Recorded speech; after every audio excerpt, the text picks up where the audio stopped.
Boa tarde, bom dia, boa noite, queridos irmãos. Vamos para mais uma aula de História Eclesiástica, a segunda aula. A primeira nós falamos sobre a base, onde tudo começou, sobre o cristianismo. E nessa próxima aula nós iremos falar um pouco da igreja primitiva, da perseguição que aconteceu, começando ali em Atos dos Apóstolos. Foi onde a igreja começou, onde tudo começou, e a igreja sofre uma grande perseguição, começando ali pelo primeiro mártir, que foi Estevão, e essa perseguição começa a se espalhar, e a perseguição começa pelos judeus, os judeus não cristãos perseguindo os judeus cristãos. O Senhor Jesus disse lá em Atos 1:8 que recebereis poder ao descer sobre vós o Espírito Santo e ser-me-ei minhas testemunhas tanto em Jerusalém, Samaria, toda a Judéia e até os confins da terra. Ide por todo mundo e pregar o Evangelho. Porém, isso não acontece de imediato, né? E quando a gente vê lá em Atos 8:1, Deus usa então aquela perseguição para poder cumprir esse propósito, para que a igreja levasse aí as boas novas de salvação a toda criatura. E lá em Atos 8:1 você pode conferir que eles então foram espalhados ali em Samaria, Judéia e até os confins da terra. Isso começou ali em Jerusalém, e a primeira perseguição também aconteceu no Império Romano também, logo após ali a perseguição em Jerusalém, estendeu ao Império Romano de uma forma assim, muito forte, mas foi uma perseguição local em 64 DC, começando ele pelo imperador Nero. Nero era um homem louco, e ele achava que era um poeta, né? E ele sentiu, né, alguns historiadores dizem que ele estava sem inspiração, então ele teve uma ideia, tacou fogo em Roma, e enquanto isso ele procurava inspiração para suas poesias, e isso aconteceu. E depois de um tempo ele ficou com medo, e existiam os murmúrios, né, sobre o cristão, que os cristãos eram inimigos dos homens, porque o cristão não entrava, não fazia parte da panelinha, né, não sacrificava, não queimava incenso ao imperador, né, não acreditava em outros deuses, era considerado como ateus, porque o cristão não confiava, não acreditava em deuses. Então era o ateu chamado clássicos, né?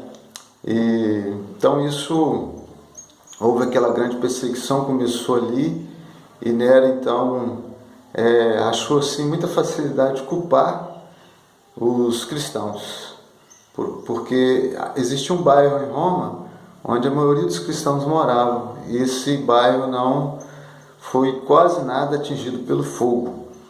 E existiam outros boatos também, que o cristão era antropófago, era canibal e praticava incesto, porque chamava, né, o irmão chamava outro de irmã, e daqui a pouco estava casando. Então existiam assim, muitos boatos acerca dos cristãos naquele tempo.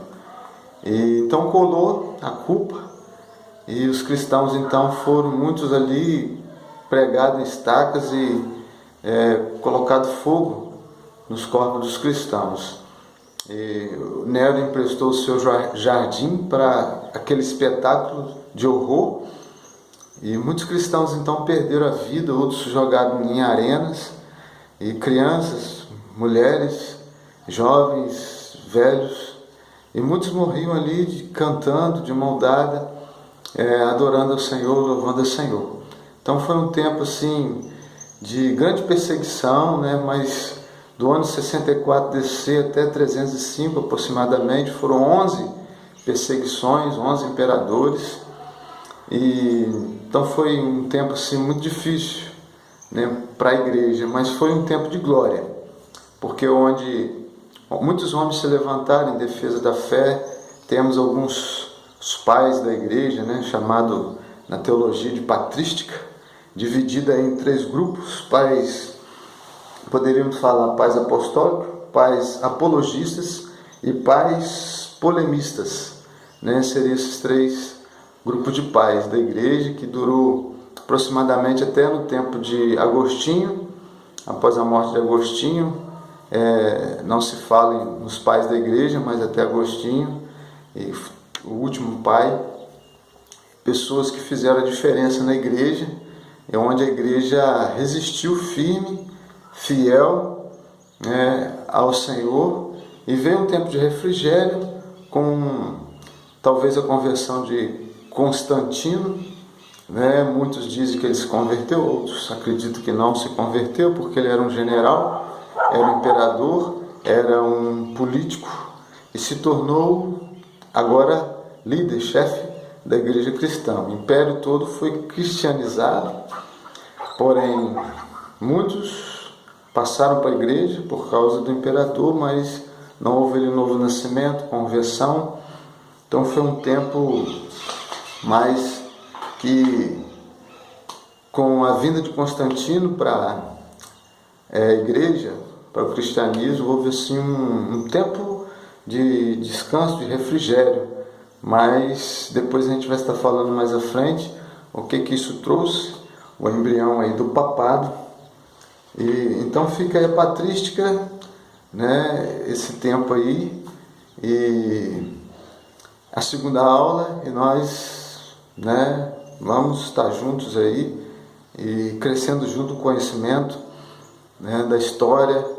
Isso é importante, nós cristãos aprendermos a história acerca da igreja para termos uma base sólida da nossa fé, que tem uma base histórica. Obrigado por sua atenção. Se você gostou, deixe o seu like. Se não gostou também, faça seu comentário, e agradeço aí a sua atenção. Obrigado pela sua atenção, que Deus te abençoe e que possamos realmente viver um cristianismo. Na prática, a história ela não termina, a história da igreja ela continua até a volta de Cristo. Amém? Deus te abençoe.